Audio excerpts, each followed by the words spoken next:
It is my pleasure to introduce Dr. Takaku. He did his studies in Tokyo at the Waseda University. Then he started with a bachelor in electronics and computer engineering, and then started to slowly drift toward biology with a master in electrical engineering and bioscience, and then fully switched with a PhD in biochemistry in the lab of Hitoshi Kurumizaka, where he studied the homologous recombination PPA. He then moved to the US in 2015 for a postdoc in Dr. Paul Wade's lab, where he studied the function of pioneer factor GATA3 in breast cancer cells, and where he had his first encounter with genomics and chromatin biology. Since 2019, he's assistant professor at the University of North Dakota, where his lab is studying GATA3 to understand how pioneer factors induce cell fate transition on the chromatin level. We're really excited to have you here, so the floor is yours. Thank you so much for your kind introduction, and I should probably okay. Can you hear me? Okay. Yeah. Okay. So thanks again for coming to this seminar, and good morning, good afternoon, and probably good evening for everybody. And I'm Motoki Takaku. I'm an assistant professor at the University of North Dakota. And first of all, I'd like to thank organizers for selecting me as a speaker. So this is really honor, and this fragile nucleosome series has been very helpful during this COVID-19 situation. So today I'd like to talk about how pioneer factors or chromatin remodelers try to overcome the chromatin structure barrier during the cell fate transition. And we are particularly interested in how transcription factors are inducing cell fate transition, like cell reprogramming or programming. And I think over the last couple of decades, we have a lot of recipes to change the cell fate from one state to the other. And more we know the specific transcription factor, often called pioneer factors, are important for during this process. So the special characteristics of the pioneer factor should be the capability of binding to the nucleosome across chromatin as compared to other transcription factors. And we know this binding by the pioneer factor in the cross chromatin region can trigger chromatin opening and followed by gene expression, and eventually leads to the cell fate transition. So we know this is very important factors, but I think there are lots of things that we don't know yet, so as a mechanism. So at the mechanism level, so we want to understand how the pioneer factors are dealing with chromatin structures. We are particularly, or I have been particularly focused on this particular transcription factor or pioneer factor GATA3, because GATA3 has been known to be very strong, like the transcription factor who can change cell fate. So in this case, GATA3 has been shown to be capable of replacing the octopole function, and GATA3 can induce iPS cells together with other Yamanaka factors, even in the absence of octopole. And the system, the experimental system that we have been using is this mesenchymal to epithelial transition in breast cancer cells. So in this context, in the mesenchymal breast cancer cells, GATA3 frequently epigenetically silenced, or the expression level is quite low in these highly metastatic breast cancer cells. But if you overexpress GATA3, you can change cell fate from mesenchymal to epithelial cells. And the reason why we are studying GATA3 in breast cancer cells is that GATA3 was identified as third most frequently mutated gene, at least in this TCGA breast cancer cohort. And even in other breast cancer cohort, we have been seeing very frequent GATA3 mutations in the breast cancer cells. So that's why we want to study both basic mechanism and breast cancer specific function of the GATA3 in this breast cancer context. And today I'm not going to talk about the GATA3 mutation function in the breast cancer cells, but if you have any interest, please check our papers. And as I mentioned, so we have been using this mesenchymal to epithelial transition system, so we call MET, cell fate transition system. And the cell line that we are using is this MD231 cells. And this is highly metastatic and very aggressive cell lines. And we know this cell line don't express GATA3, so GATA3 is epigenetically silenced in these cells. But if you exogenously express GATA3 in this cell line, you can induce epithelial transition. So this is a system that we are trying to look at the pioneer factor function during the cell fate transition. And so very nice, beautiful work from Dr. Shao group. So they are the one who first found how the GATA3 can change these MDA231 cells from mesenchymal state to the epithelial state. And we have been using this system as a model to study pioneer function. And this slide is just simply showing the conformation of the MET. So we overexpress GATA3 with TY1 epitope tag. So you can see a very similar expression level of this exogenously expressed cell line, and with as compared to the GATA3 positive breast cancer cells, T47D cells, so the expression level is similar. And as I mentioned, the control cells don't express GATA3. And once you overexpress GATA3, you can see the very striking morphological changes. So the control cells tends to have this spindle-like morphology, but once you overexpress GATA3, you can see epithelial morphology. And we also confirm this MET transition, cell fate transition at the gene expression level. So by doing RNA-seq, we see upregulation of many epithelial marker genes and downregulation of mesenchymal marker genes. So using this system, we started looking at the chromatin. And this is the GATA3 ChIP-seq data. GATA3 is nicely binding to this region. And this is the upstream region of the tubulin 2A. So tubulin 2A is one of the epithelial marker. So we see an upregulation upon GATA3 expression. And the control cells, when you look at the attack-seq, the chromatin opening or accessibility by attack-seq, you don't see a lot of signals in the absence of GATA3. However, if you overexpress GATA3 and if once GATA3 binds to this region, we are nicely seeing the increasement of chromatin accessibility. So this is consistent with the idea pioneer factor can induce chromatin opening. And this is not only one case, so we look at this chromatin opening in the genome wide. But what we did is that we classified the GATA3 peaks into 4 groups based on the changes observed in attack-seq. So the G1 GATA3 peak group is a group where we see the chromatin opening. So this is like a pioneering site. So where we don't see the attack-seq signals in the absence of GATA3, but once you express GATA3, after the expression of GATA3, now this region became open. G2 site is a probably traditional transcription factor binding site, where GATA3 binds to the open chromatin region, and this chromatin region stayed open. And the G3 site is a site we first didn't expect to see. So this site have closed chromatin feature, but even after GATA3 expression or binding, this region stayed closed. And we are very interested in how the difference can happen between this G1 site and G3 site. And G4 site is a site where we see the decreased attack-seq signals, but this is a minor population. So we are mostly focusing on this G1 pioneering site and G3 closed chromatin site for the rest of my talk. And to further investigate the function of this GATA3 binding peak, we first look at the active histone enhancer marks, H3K4 monomethylation and H3K27 acetylation. At G1 site where we see chromatin opening, so we see a drastic increasement of both histone marks. However, at G3 site where we didn't see chromatin opening, we see slight increasement of H3K4 mono, but not H3K27 acetylation. So importantly, we see a very frequent event that G1 sites are frequently observed nearby the epithelial marker genes. So that's why we think the binding to this region and chromatin opening is essential for this MET cell fate transition by GATA3.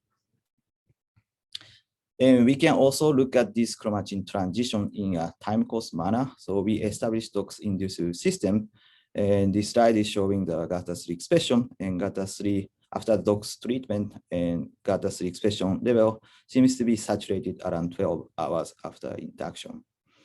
And we can do chromatin binding. We can look at the chromatin binding in a time course manner or chromatin accessibility in a time course manner. And at this particular locus, we can see a steady binding or robust binding within 3 hours after GATA3 induction. And this binding seems to be saturated around 12 hours. And however, if you look at the chromatin opening by ataxic, it seems there is some delay or gap between the chromatin binding and chromatin opening. And we can look at this differential kinetics in the more quantitative manner, but one of the very easy slides should be this. So we just simply look at the number of peak group in each category. So G1 site again is the site where we see the chromatin opening. So GATA3 can actually induce chromatin opening at many sites within 3 hours. However, if you look at the number of these G1 peaks, we can see the gradual increasement. And simultaneously, we are seeing the decreasement of the G3 site. So this means some sites become from closed to open at later time points. So we are seeing some differences in the chromatin opening and site-specific difference in the chromatin opening or timing of the chromatin opening. And again, so we are also seeing more kind of context-dependent action of GATA3. I think I hope you like that. I convinced you that the GATA3 chromatin opening seems to be a context-dependent or site-specific. And now we want to understand how GATA3 can sometimes open chromatin open, how GATA3 can sometimes induce chromatin opening, but not always. And we want to understand what is actually this context-dependent, the component of this context-dependent action. And the potential candidates can be maybe DNA sequence or nucleosome positioning or cofactors or 3D chromatin structure. So currently we are looking at these many like the component or potential candidate. And first, we decided to look at the genome and genomic sequence on the GATA3 binding site and try to find out this context-dependent action. We studied from very simple analysis, trying to just simply do the binding prediction. So because in our human genome, we have many potential GATA3 binding sites. So GATA3 is known to have a preference to these 6 nucleotides. But if you look at the human genome, we have more than 7 million potential binding sites. And when we look at the ChIP-seq data and we counted the number of GATA3 motifs within the GATA3 peaks, we only have about 50,000 GATA3 motifs within the GATA3 peaks. So this means GATA3 binding site, actual binding site, observed binding site is less than 1% from the potential binding candidate. And this data clearly suggests that there is a selection mechanism for the cells that GATA3 cannot always bind to all the region, but there is a selection mechanism for the cells for the GATA3 binding. And to look at the genome, so we decided to do the machine learning or deep learning way to analyze the genome and try to discover the hidden motif by using deep learning. And what we did is very simple prediction analysis. So we use this deep learning algorithm or model established by Dr. Kundaja group at Stanford. And we are simply using this analysis package. And as a positive example, we use the GATA3 genomic sequence at the GATA3 binding site.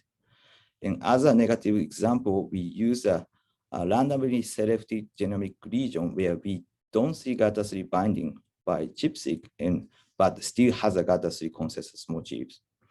And we use this positive and negative example to train this deep learning model, and then we did the prediction analysis, and this is a collaboration with Dr. Klimchak, and also we initiated a collaboration with Dr. Matsuda at NC State. And here's the result. So by simply doing this prediction analysis, we could get relatively higher prediction accuracy. So the trained model can predict the GATA3 binding with 84% accuracy. So this is much better than random prediction. So that's why we try to identify what this trained model learned during this training stage, and what are hidden like the genomic sequence that are important for the prediction, and essentially that likely important for the binding selection of GATA3. And what we did to try to extract that information is that take that sequence GATA3 peak information from this high prediction score group, and we did an in silico mutagenesis. So we used 200 base pair DNA sequence from GATA3 peaks that are highly likely bind by GATA3 that is kind of predicted by this model, deep learning model. And we mutated every single gene and then did a prediction analysis again to get the prediction score. And if you see the large reduction in the prediction score, that means that region, the mutated region, is important for the prediction and likely important for the GATA3 binding. And what we found from this in silico mutagenesis is that additional GATA3, likely the GATA3 motif that is GAT, so in addition to the consensus motif. And so by doing this in silico mutagenesis, it seems that we are finding a new binding motif. And what we are thinking now is that this new motif is probably recognized by GATA3 by itself, because GATA3 has two zinc finger motifs, so N finger and zinc finger. C zinc finger is known to have a strong preference to this consensus motif. And also we know that biochemically, N finger has some preference to GAT recognition motif. So that's why we think GATA3 might be using these two fingers for the stable binding on the genome. And very interestingly and surprisingly, so this was very consistent with our CRY-EM structure. So as a collaboration with Dr. Kurimizaka group, we determined the CRY-EM structure of GATA3 and the nucleosome, GATA3 DNA binding domain and nucleosome complex. You can see that N finger binds to this region and C finger binds to this region. And what we can see from this structure is that GATA3 uses two zinc fingers to bind to the nucleosome.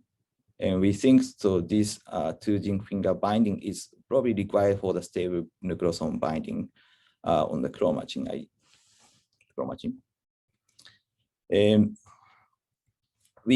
To further confirm this tandem GATA3 motif, we closely look at the genome sequence again at the GATA3 binding site.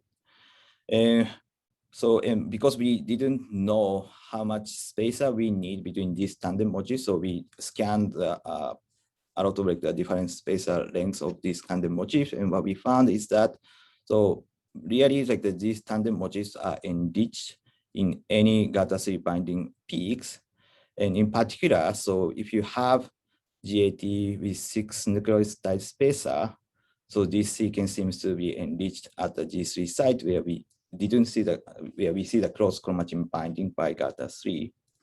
And we also look at kind of inverse GATA3 motif in addition to this tandem motif, and we also see some enrichment with particular spacer lengths. So all of these like the structured data and also deep learning algorithm data and this ChIP-seq genomic sequencing analysis data suggest that GATA3, this tandem motif or DNA sequence seems to be also important for, at least for the GATA3 binding selection and maybe for the productivity, how the GATA3 act on the chromatin. And next, we also looked at the nucleosome positioning because biochemically we know that when you change the motif location within the nucleosome, we see the differential nucleosome binding by GATA3. So that's why we wanted to understand what kind of nucleosome positioning can be observed in the cells. But looking at the individual nucleosome positioning can be very challenging because we have a huge genome. So that's why we developed this capture amino 6. So the idea is very simply like similar to capture high C. We use the biogenerated RNA probes to pull down and enrich nucleosomal fragment by simply doing the pull down. And so by designing the probes around the GATA3 binding site, we can enrich nucleosomal fragment at the GATA3 binding site. So this is a genome browser track from the capture amino-seq, and also this is a standard or conventional amino-seq data. So you can see a very nice enrichment at the region where we designed the probes. And if you zoom in, so we can see a very nice midpoint or dyad distribution around the GATA3 binding site. And using this method, we looked at the individual site, and here is an example from the chromatin opening site, and this is smooth nucleosome density. So you can see a nice nucleosome positioning right on the GATA3 binding site, and the GATA3 motif is highlighted in yellow. And after the GATA3 induction in the second panel, so you can see a nice reduction of the nucleosome. You can see the nice nucleosome, nice reduction of the nucleosome occupancy. And unlike G1 sites, so if you look at the G1 site example, we can see a nice nucleosomal positioning right on the GATA3 binding site. However, even after the GATA3 expression, the nucleosome is still, we can see the nucleosome right on the GATA3 binding site. There is some shift, but nucleosome is still there. And we collected the data from 750 loci in each G1 and G3 peak group. Here we are looking at the dyad distribution relative to the GATA3 motif. You can see in blue, so this indicates a nice nucleosomal positioning 3 hours after GATA3 induction, and this nucleosome positioning seems to be stabilized very rapidly. And what we can see from the G1 is that we are seeing very nice nucleosomal eviction or remodeling right on the GATA3 binding site in the case of G1.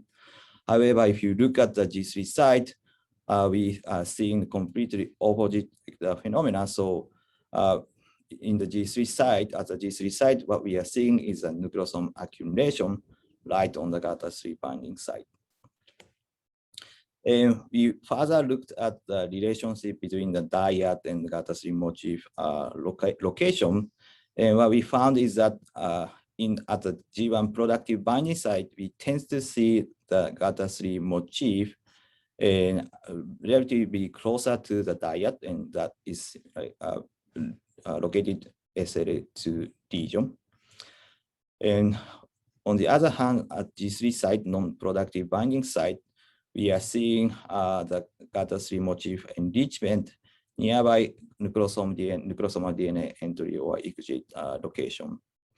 And very surprisingly, this binding preferential binding site matched with nucleosome remodeling or chromatin remodeling factor preferential binding site. So therefore, we decided to look at the function of the nucleosomal chromatin remodelers during this GATA3 mediated MET sulfate transition. And from the ChIP-seq data, we can see a very frequent colocalization between GATA3, BRG1, and CH4. And this BRG1 and CH4 recruitment is GATA3 expression or GATA3 binding dependent manner. And so what we did so far is the CH4 knockdown, and I don't have time to show the BRG1 knockdown data, but so that when we knock down the CH4, when we knock down CH4 in these MDA231 cells, we can see a very different nucleosomal remodeling pattern. So again, so this is a capture amino-seq data. So after the 12 hours after GATA3 expression at G3 site, cross chromatin binding site, we are seeing the nucleosome accumulation, so consistent with the previous data. However, if you knock down CH4, now we are seeing the nucleosome depletion and also nice nucleosomal positioning at the flanking region of the GATA3 binding site. And we also confirm this kind of unusual chromatin opening or remodeling by ATAC-seq.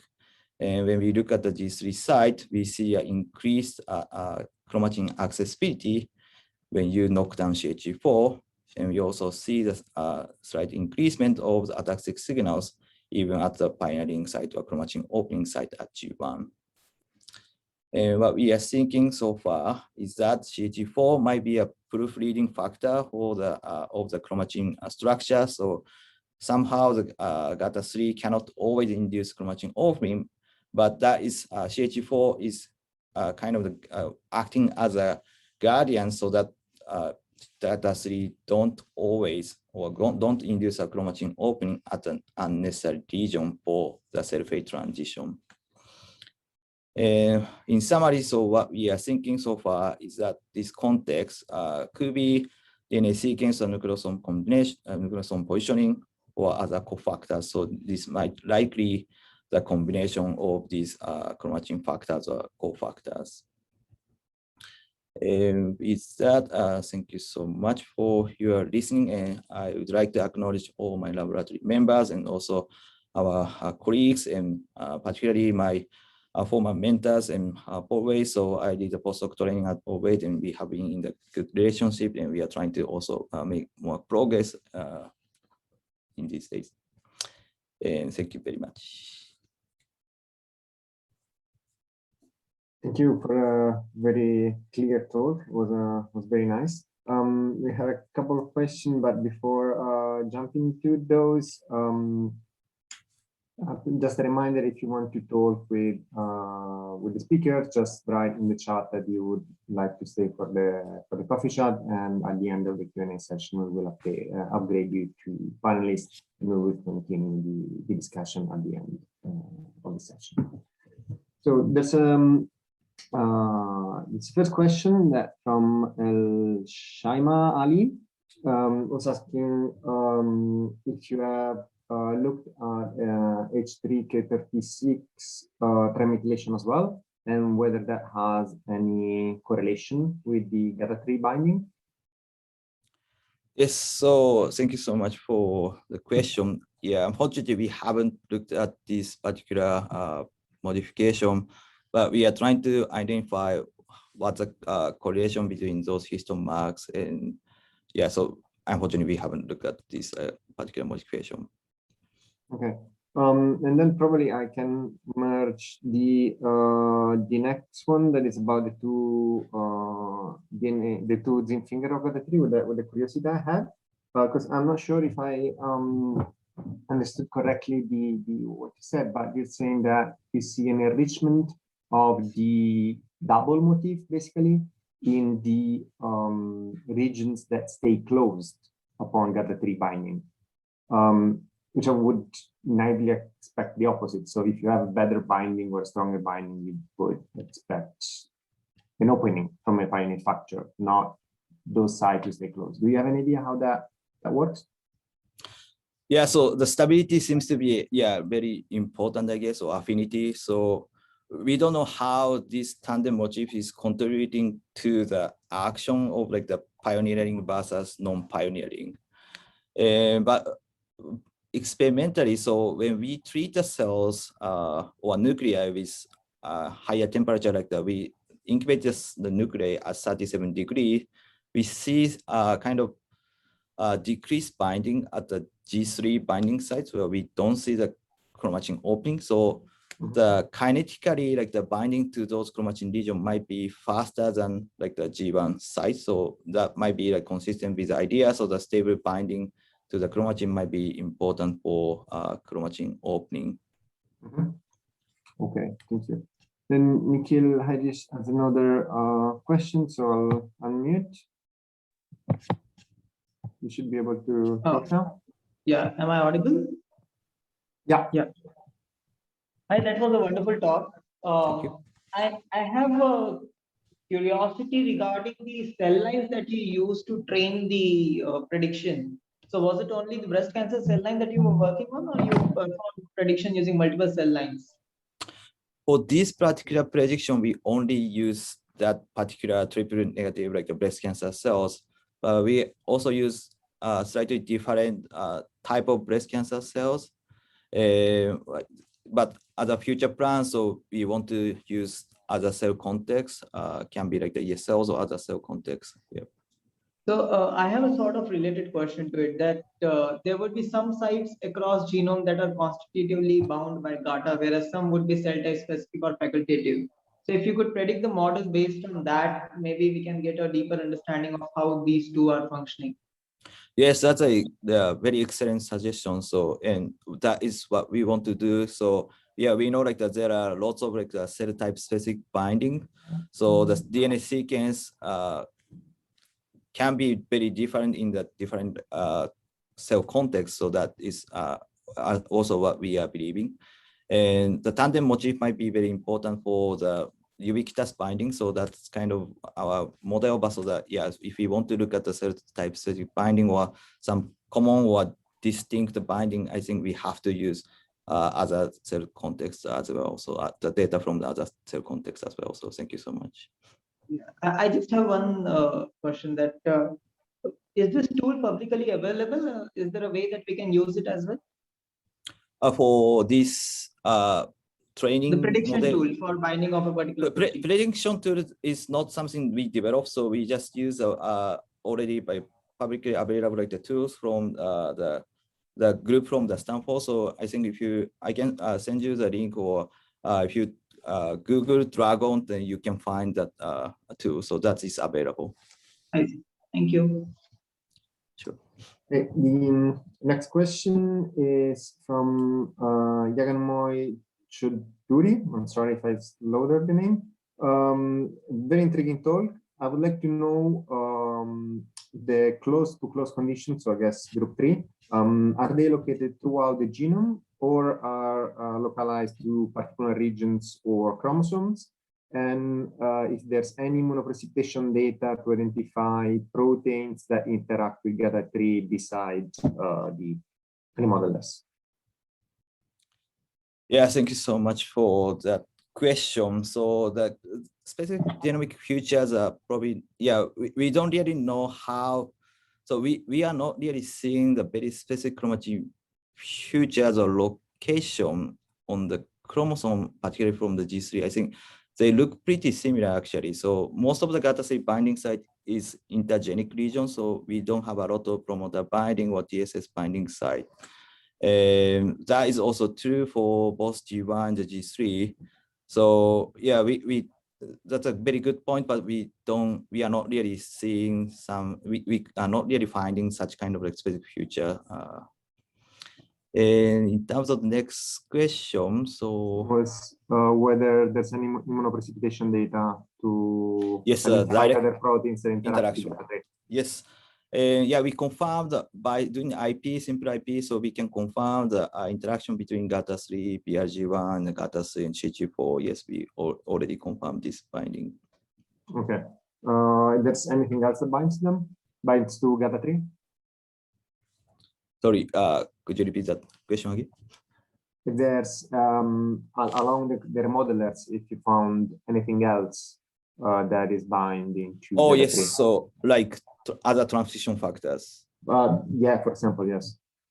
So yeah, we are trying to find other like the cofactors, but yeah, other than BRG1 or CG4, we don't have a lot of like the ideas. But yeah, so at least from the genomic sequences, other than that tandem motif, we are not really finding some other cofactors. But there are very few peaks that have some GATA3 like the well-known cofactors like FOXA1 or ESR1 binding site that sometimes in like we can see some example at G3 site. So this site might be, once you co-express those cofactors, they might be able to induce chromatin opening. Okay, thanks. Maybe the last one then.